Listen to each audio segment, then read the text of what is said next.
President Ibrahim Traoré, leader of the United States of Africa Initiative, has unveiled a new DNA testing center in Ouagadougou. Its sole purpose, to verify the African ancestry of passport applicants who cannot provide documents proving their heritage. The move follows a surge of interest in the United Africa Passport, a document now seen as a symbol of Black unity, pride, and freedom. Thousands of applicants from Trinidad and Tobago, Belize, Suriname, the Dominican Republic, and St. Lucia have been flagged for incomplete records. Many from nations where archives were lost to slavery, colonization, or disaster.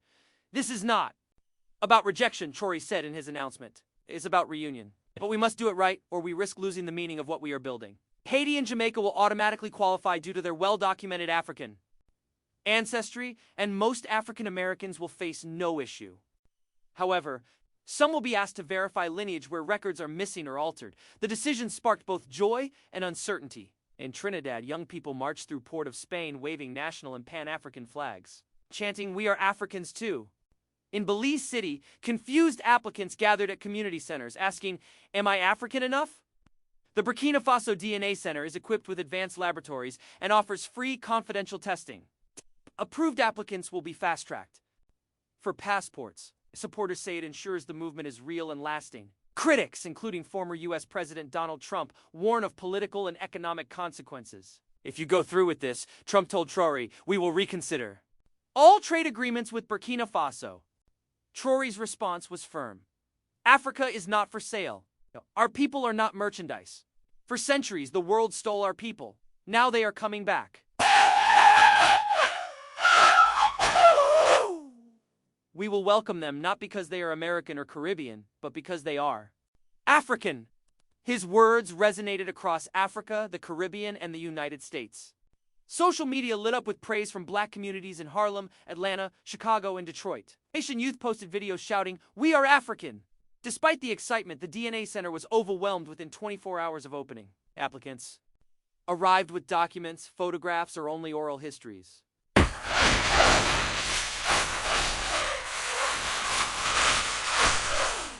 A young woman from Dominica who lost her records in a house fire said, "I know who I am. My grandmother always said our blood is from Ghana." A doctor reassured her, "We will find the truth. We will prove you belong." The Dolman, facing the backlog, the government temporarily halted new travel plans, urging applicants not to come to Burkina Faso until notified. Still, over 500,000 African Americans and more than 200,000 Caribbean nationals have applied. Questions soon arose. Who qualifies as African? Traore explained that Haiti and Jamaica are included automatically due to their nearly total African ancestry. In countries with more mixed populations such as Trinidad, Belize, Suriname, St. Lucia, the Dominican Republic, and Guyana, applicants without documentation must undergo DNA testing. This sparked debate. Some accused the policy of being divisive. One critic posted online, "We need a receipt to come home. Our ancestors didn't get one when they were taken." Traore replied, "I understand the pain, but this is not a club. This is a nation. We are building something for the next 1,000 years. We cannot afford chaos. We must begin with truth." Inside the center, experts from Senegal, Ghana, South Africa, and Nigeria work around the clock. A man from Grenada discovered his ancestors came from present-day Mali and wept with joy. Others received disappointing results, like a man from Belize whose DNA showed no African ancestry. An official told him gently, "It doesn't mean you're not welcome, only that your journey home will be different." In Washington, Trump accused Burkina Faso of creating division and excluding non-Africans from mobility. But the backlash surprised him, as African American leaders, pastors, and celebrities rallied behind Traore, declaring, "Let us go home. We choose Africa." Lines at the Ouagadougou DNA Center continue to grow. One reporter summed it up. "This is not a crisis. This is a rebirth. And every birth comes with pain." A leaked phone call later revealed Trump urging Traore to slow the program, warning of economic consequences. Traore's answer was direct. "Africa is not yours to manage. You call our unity destabilizing, but it is your fear of losing control that causes chaos. We have been destabilized for 500 years, our people taken, our wealth stolen. Now we rebuild, not in revenge, but in restoration. If you think we are weak, come and try us." Traore declined Trump's invitation to meet in Geneva. The vision remains. The bridge home is being built. One DNA test, one story, and one reunion at a time. He made it clear he would not attend any meeting about Africa where African nations were not in control. His official statement was as sharp as it was historic. Africa is no longer under anyone's rule. If the world wants partnership, we welcome it. But if they want to give us orders, they can save their breath. Those words sent shockwaves across the globe. CNN called it the boldest act of defiance by an African leader since the early independence era. Al Jazeera called it a declaration of sovereignty not seen in generations. BBC Africa reported that presidents from Tanzania, Mali, Guinea, and South Africa had already reached out to express solidarity. But in the diaspora, emotions were boiling over. In Atlanta, thousands of African Americans gathered for a rally called Back to the Root, demanding immediate approval of their United Africa passport applications. A woman held a sign that read, "If you fear us leaving, maybe it's time to ask why we want to go." Across the Caribbean, reactions echoed with pride. In Trinidad and Tobago, where frustrations over new DNA requirements had grown, a parliament member urged calm. "We understand the system must be fair, but our hearts are with Africa. We only ask to be welcomed as family." Burkina Faso. President Ibrahim Traoré delivered a rare second speech in 1 week. Standing before the new DNA center, his voice carried emotion. "I am humbled by your love, but I ask for your patience. This is not a passport. This is a doorway to forever, and we must get it right."